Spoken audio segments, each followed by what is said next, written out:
кеңештер. Бүгін біз қолда жасалған аппаратта иштетип жатканда кандай кемчиликтер болот, ал ошол аппаратта эмнелерге кандай каталар болот, ошол тууралуу айтып беребиз. Андыктан алдыда кызыктуу нерселерди өзүм башыман өткөн, өзүмдүн болгон иштетип жатканда өзүм кетирген каталарды айтып берем. Андыктан ошо биздин каналга кошулуп, лайк басып, комментарий жазып, поддержка кылып колдоп турганыңыздарды суранат элек. Анан мисалы азыр Кыргызстанда аябай көбөйүп кетти да, немечи баягы колго жасалган аппараттар саткандар деле, алгандар деле, алуучулар деле көбөйүп кетти. Андан чыгаргандар деле, кыскасы тоок жаатында тоок бизнесин баштагандар аябай көбөйдү. Анан ошол элдин арасында мындай сөз жүрүп атат да, мисалы колго жасалган аппаратта, самоделный аппаратта жөжө чыгыш проценти аз болот деп. Эмне себептен аз болот? Ошого азыр жооп айтам. Анын аз болушу, эмнеге аз болот экенин, ал ошо чыгарып жаткан учурда көп каталарга жол берип коюшат да, ошол себептен ошондой болот. Мисалы неме баягы суу куюлатып турган идиш болот го, баягындайчы. Эки лоток үстүдө алдыйда. Анын астына суу коет. Ошол аппаратты көпчүлүгү колдонуп жүрүшөт. Баягы колго жасалган пеноплексденчи. Ошол аппаратта мисалы суу куюп коет, ал жерде влажностьту, нымдуулукту өлчөй турган эч кандай прибор жок да. Мисалы азыр баягы ошол нымдуулукту көрсөтүлгөн таблица бар да, тооктука мындай режим болот, мындай таблицада чыгат, мынчанчы күнү мындай кылыш керек дегенчи. Интернеттен карасаңыздар, өрдөктү, тоокту, казды, бөдөнөнү, кыскасы канаттуулардын бүт түрүнүн эмелери бар, режимдери бар. Ошону карап туруп, ошол режим боюнча чыгарса жакшы жыйынтык болот да. Мисалы бул кагазда. Мисалы ушул кагазда болсо, бул жерде кандай кылсам, мындай кылсам, мына жерде режимдер турат да. Ошол режим боюнча чыгарыш керек. Анан мисалы бул не только бул эле мен чыгарып жүргөн таблица эмес, интернеттен карасаңыз түрү көп. Боло берет, бар жогу жарай берет. Мисалы температураны азыр менин билишим боюнча бирдей эле калыпта коюп коюшат экен да, 38-36 кылыпчы. Андай нерсе деле болот, ошол дагы чөжөнүн жакшы чыкпай калышына ошол дагы себепчи болот да, ошол дагы таасир этет. Себеби мен дагы ушул жаатта изилденип интернеттен көрүп жүргөндүктөн, орустардын көп видеолорун көрөбүз да. Чыгарып неме кылып жүргөнчү, ошолордо 38-3төн ашпаш керек экен температурачы, ичиндеги абанын температурасы, то есть ичиндеги тукумдун ичиндеги эмбриондун, чөжөнүн температурасы 38-3 температурасынан ашпаш керек экен. Себеби булар 15-16 суткадан кийин жумуртка аппаратка салынгандан кийин 15-16 суткадан кийин чөжөлөрдө ичиндеги эмбриондо кыймыл көбөйө баштайт, чөжөлөр кыймылдай баштайт. Кыймыл көбөйгөн сайын ысык болот да. Тукум жыш жайгашкан үчүн ал жерде бири-бирине ысыкты аябай тез өткөрөт. Мисалы лампочканын ичи 38-0 өчкөнү менен тукумдар өзү бири-бирин ысытып отуруп 39-40-41ге чейин чыгып кетет. Акыркы ошо 5-6 күндө чөжө чыгарган акыркы 16-күндөн кийин мисалы колдо жасалган көбүнчө лампочка менен ысытып атышат да. Ошо лампочкада 38 өчкөнү менен 39-40-41ге чейин чыгып кетет экен. Тукумдун өзүнүн температурасычы. Ошону азыр менин билишимче охлаждение кылышпайт. Тоокта жемжеген туруп кетет го. Өзү табигатынан алар ошондой да, басып жатканда ошон үчүн чыгарышат.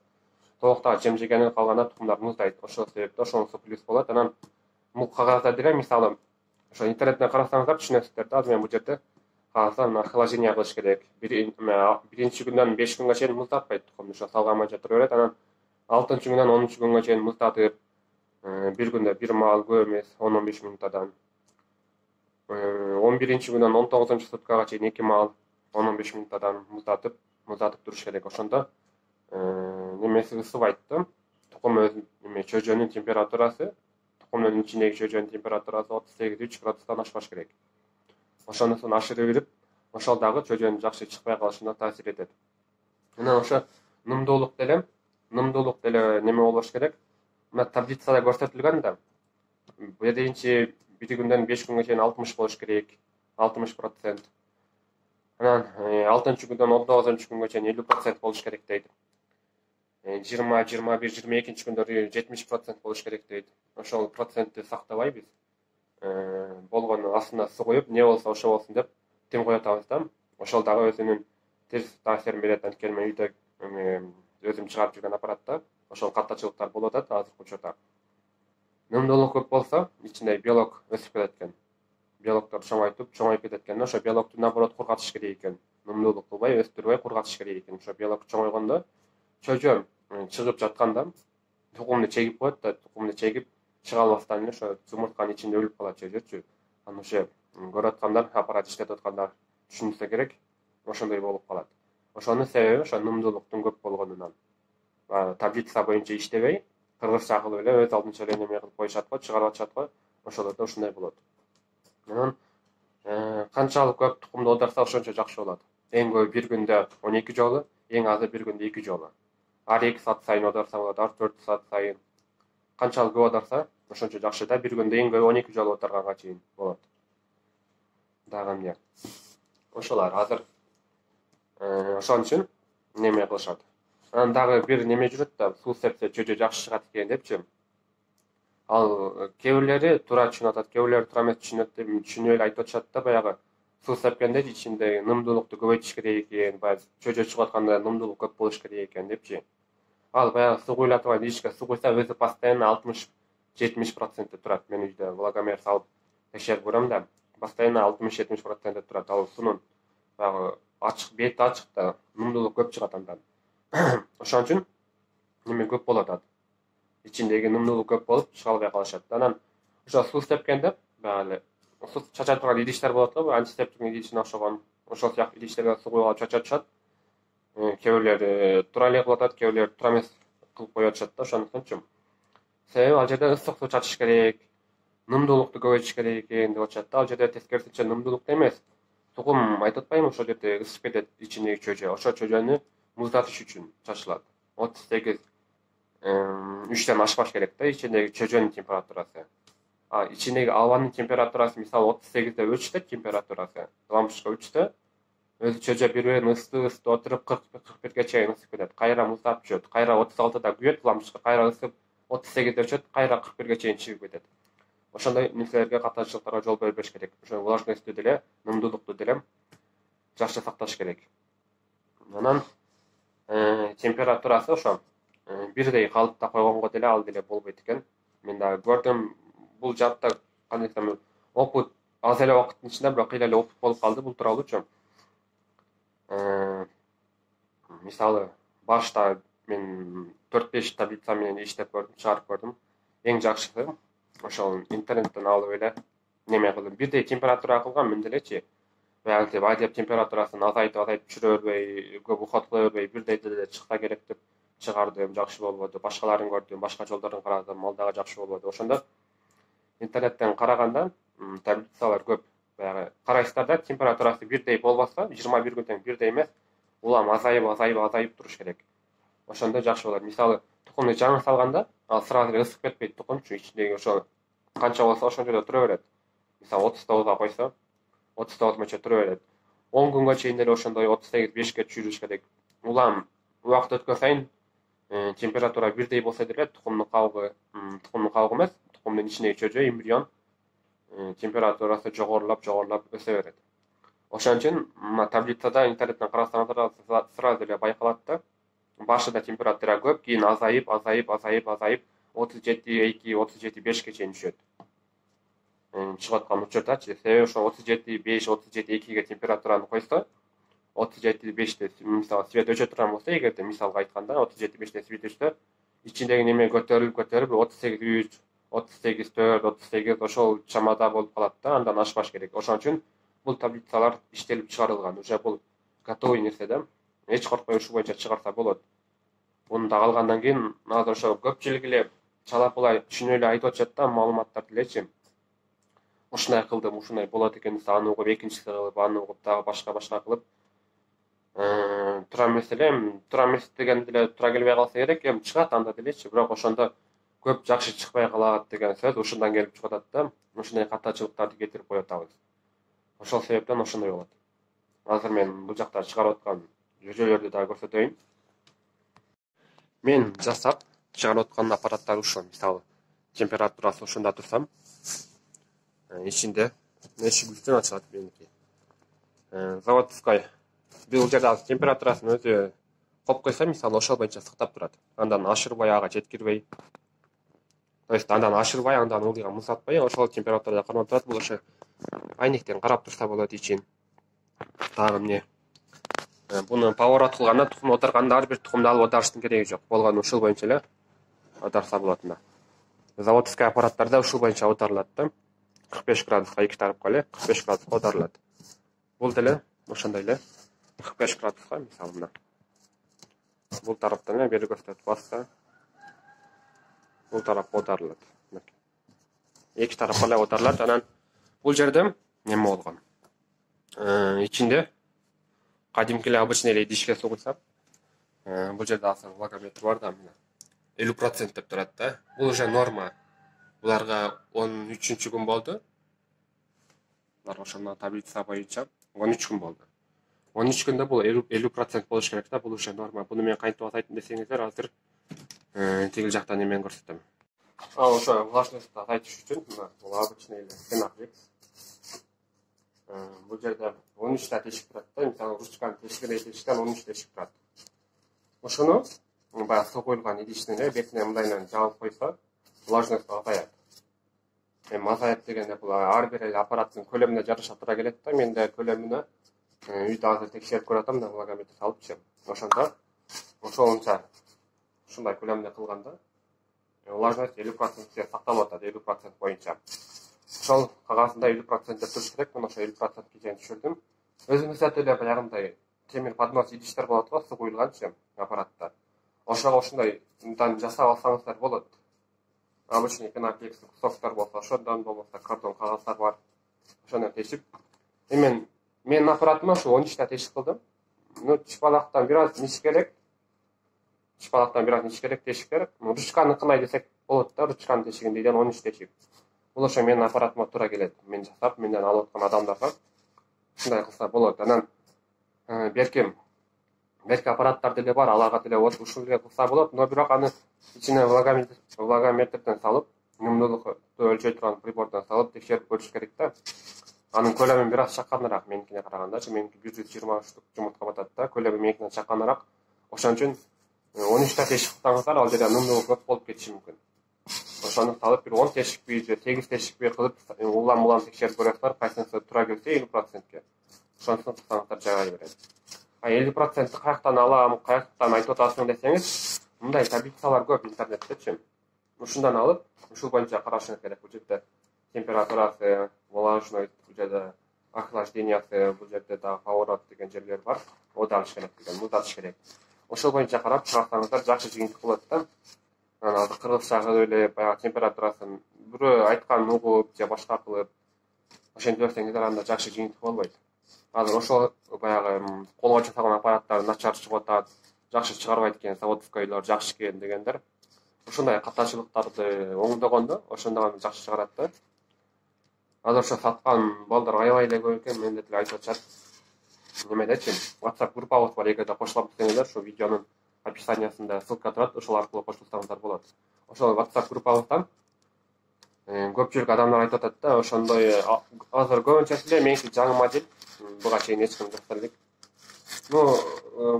Кээ бирлери байкалышы мүмкүн, немеге окшош. 50-60% баягы нормал Лукер деген аппараттар бар заводской. Бир аз ошого окшоп кетет, бирок 100% ага окшош эмес.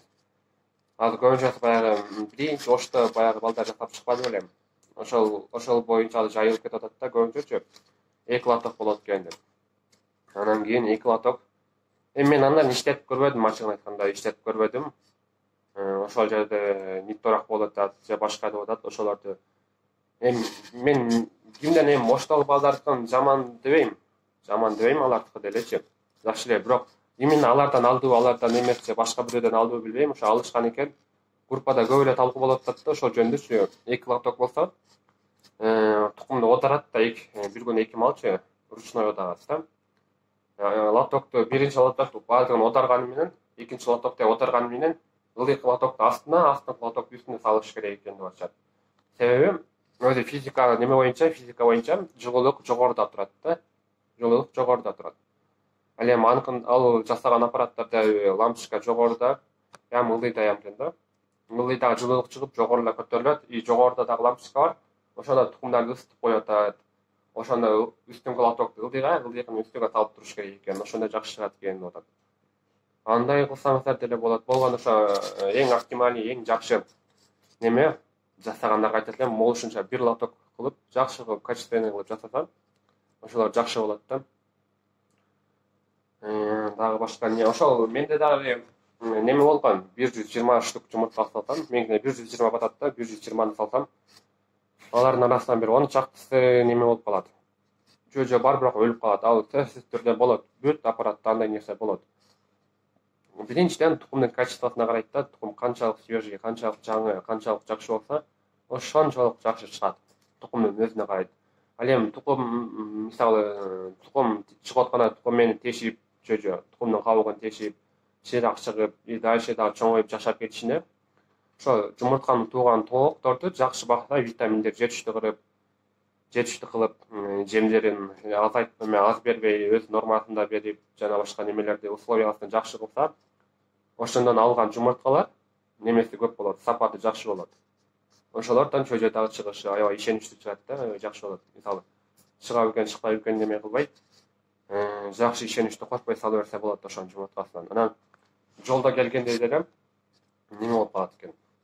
Чайкалып, бузулуп кетет экен жолдо келгенде делечи. Мисалы, 26 тукумду сактаганда деле 26 градустан жогору сактабаш керек. Себеби неме болот экен, 26 градустан жогору болгондо ужечи ичиндеги процесс башталат экен, чөжө жанданып, уже 26 градустан ашкандан кийин 6 саат 26 градус болуп туруп калса, уже ичиндеги чөжө башталып кыймылга кирип калат экен да, иштеп калат экен. Уже андан кийин ашып кетип туруп, анан кийин кайра муздап калып, кайра неме кылса, уже ал жакшы болбой калат анданчы. Тукумду сактап атканда дагы жакшы сакташ керек. Жолдон алып келгенде деле биз ошо Москвадан тукумдар келди да, бизгечи алып келдик. Жакшы породалардыкы. Азыр мода болуп жүрөт го. Ошточу мода болуп атат Кыргызстанда эле. Баягы Адлерский деген жумуртка багытындагы тооктор, ошолор бар. Русская хохлатая деген жумурткалар бар. Тооктордун жумурткасы, Род-Айланд деген, дагы Московская черная деген уже 4 породан алып келдик. Буюрса азыр аппаратка салып чыгарып атабыз. Бир коробка алганбыз, ушу жалпы жумурткалар бир коробка болгондо 360 тукум, 360 жумуртка. Анан Москвада алыс жолдон келген үчүн неме болуп калат экен.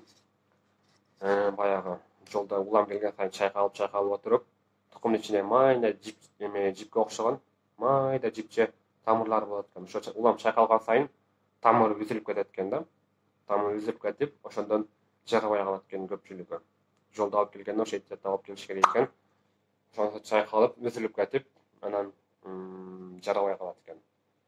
Анан тукумду дагы сактаганда, мисалы, бул жерде тукум алганда тукумду айтат да, мисалычы, шиш тарабына жогорусу, бияк шиш тарабы, бул жагы ошо томпок тарабы.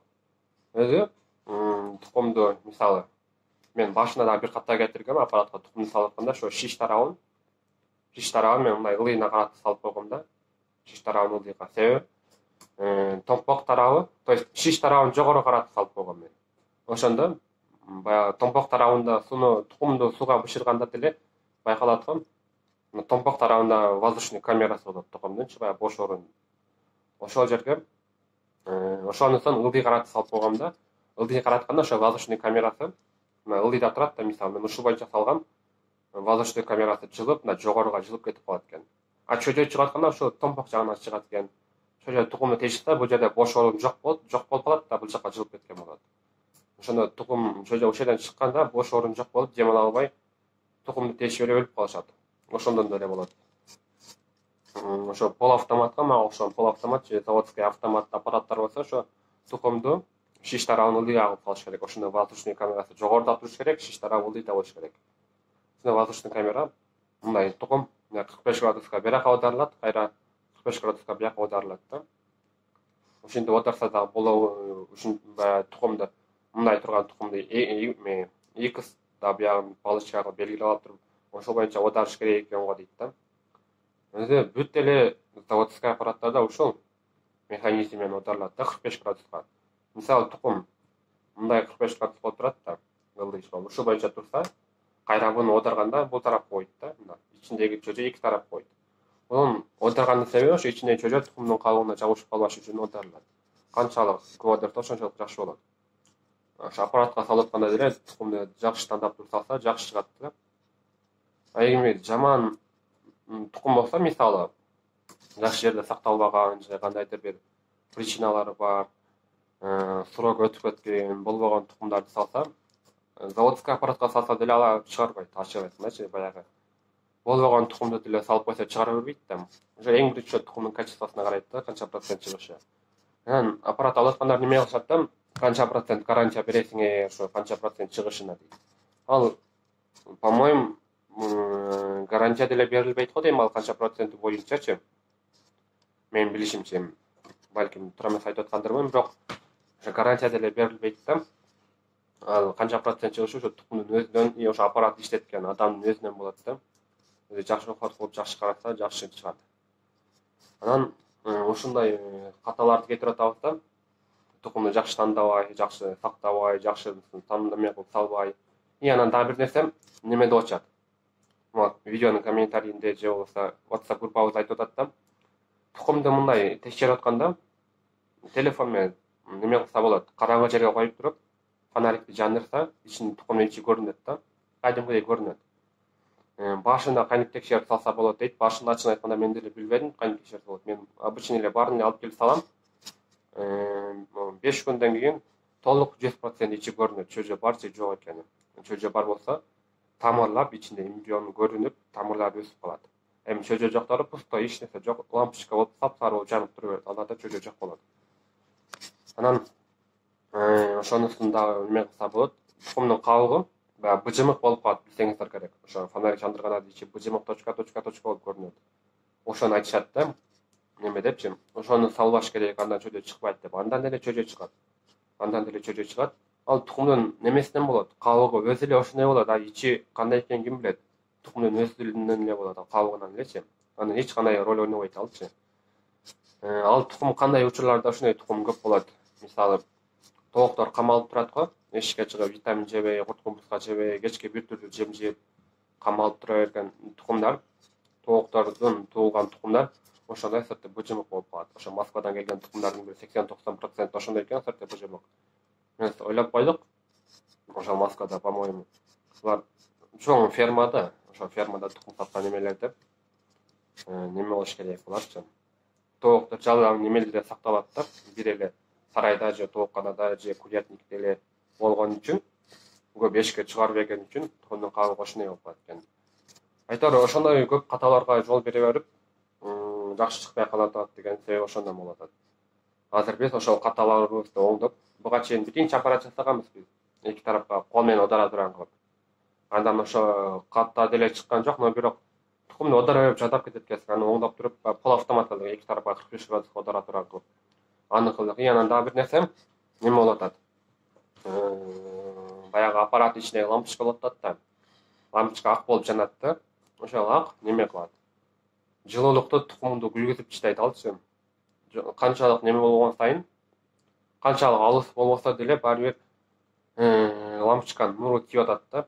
Лампочканын нуру ошол тукумдарга тийип атат. Мисалы, күндүн өзү нур да, ысытап турган өзү нур болот. Мисалы, лампочканын нуру болбосо, обычный эле нерсе, кечиндеси күн жок, күн батып кеткен болот, күн жок, анда уже жылуулук жок болот да, эшиктечи ысыбайсың.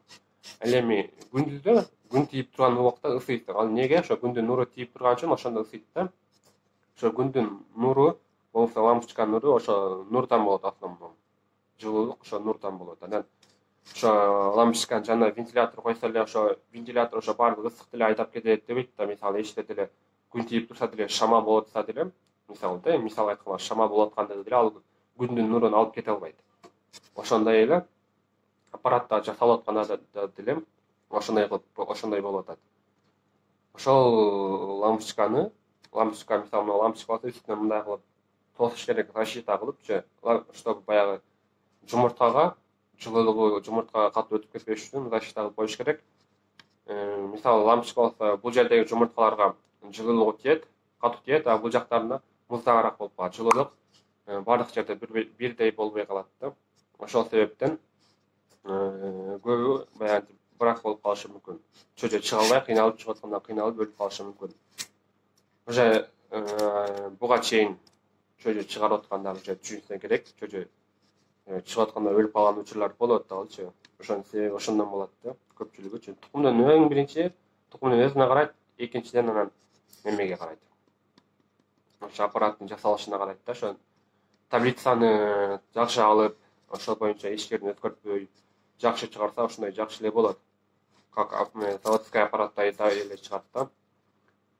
Ошондой болот. Анан ошол биз каттаачылыктарга жол берип коюп, биринчи башта ошо лампочканы защита койбой койгонбуз.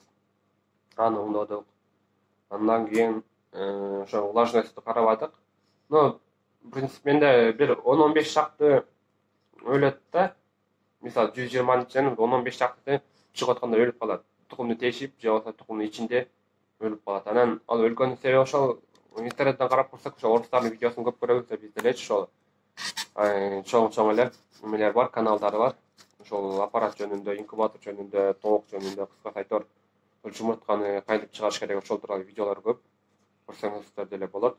Ошолордон көрүп жатканда ошондон болот экен да, катачылыктар влажностьту жакшы сактап, эме кылбаган үчүн, таблица боюнча чыгарбаган үчүн көпчүлүгү ошондой брак болуп кетет, тукумдун көпчүлүгү элечи. Анан ошол биз көп катачылыктарга жол берип коюп, дагы бир аппарат жасадык. Аны дагы аз көрсөтөм. Биздин жасаган аппаратыбыз ушул. Бунун эшиги баягы кадимкидей эле үстүнөн ачылат. Эки тарапка поворот 45 градуска болот. Бул тарапка. Анан каждый аппарат сатып алган адамга мындай таблицасын кошуп беребиз. Режимдеричи. Тооктуку, өрдөктүкү, каздыкы, болсо көбүнчө тооктордуку чыгарышат. Ошол тууралуу.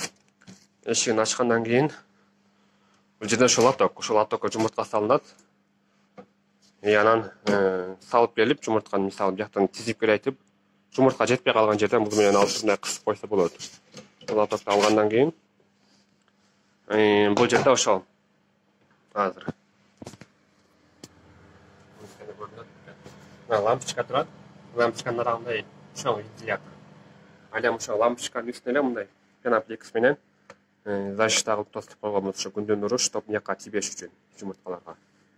Анан бул жерде вентилятор иштеп атат. Бул кошумча вентилятор. Суу ошо контейнерге куюлат. Азыр бул жерде температураны коюп койсо, мисалы бир немегечи ошол тууралуу кармап турат.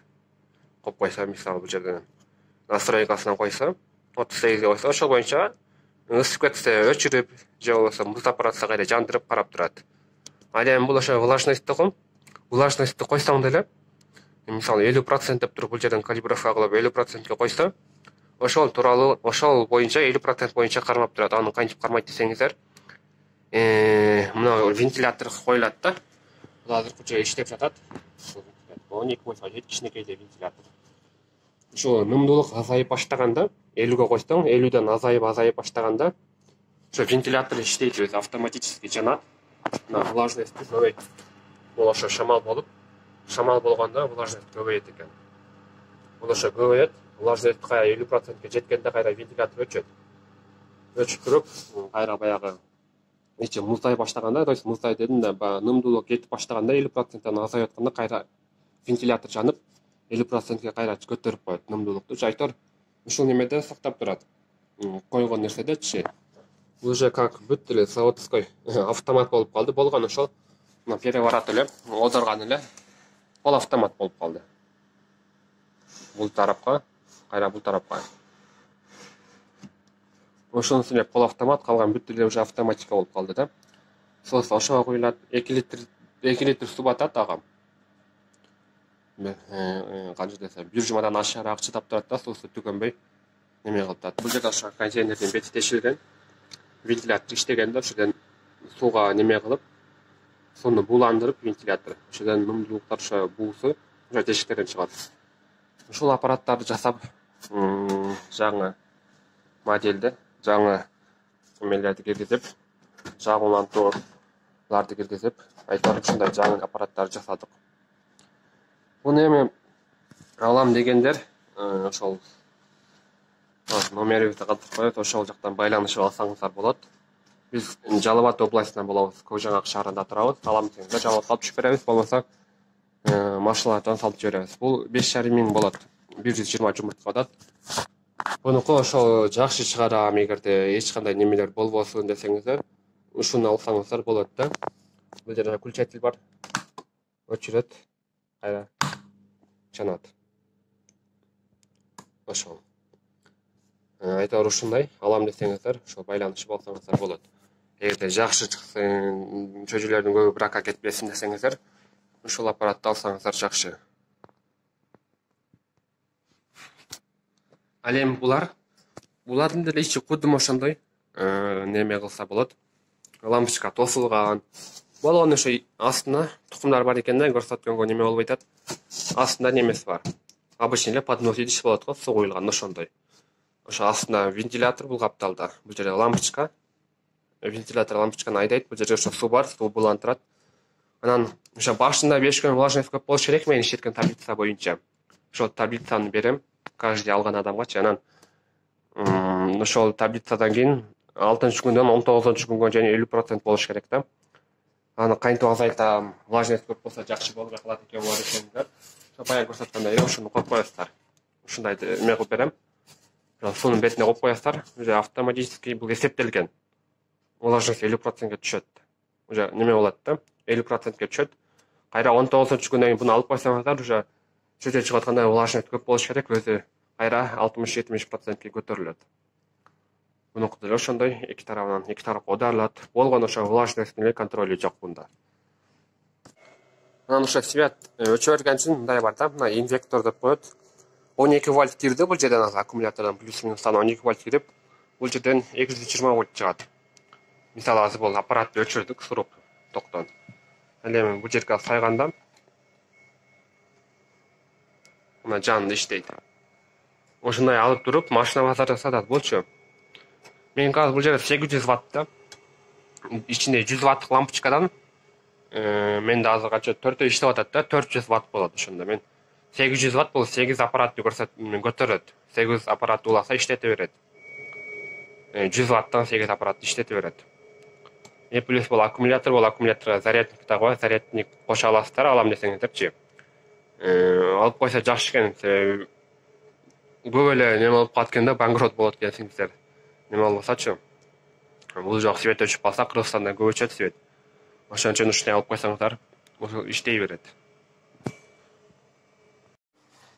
Кыскасы ошондой туугандар, мен өзүм билгенимди сиздер менен бөлүшүп отурам. Комментарийге жазышы мүмкүн, кээ бирлери. Каяктан айтасың болбогон нерсе депчи. Мен силерди зордобойм, ошо кааласаңыздар ушинтип иштетсеңиздер болот, кааласаңыздар алсаңыздар болот, кааласаңыздар айтор ушул кээ бирлерине пайдам тийсин деген максатта видео тартып атабыз. Каалоочуларга кээ бирлери каалабасаңыздар силерди зордобойбуз.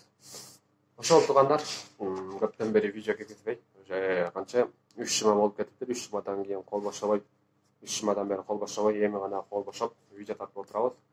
Мындан нары дагы бүт ушундай видеолорду тартып сиздер менен бөлүшүп турабыз.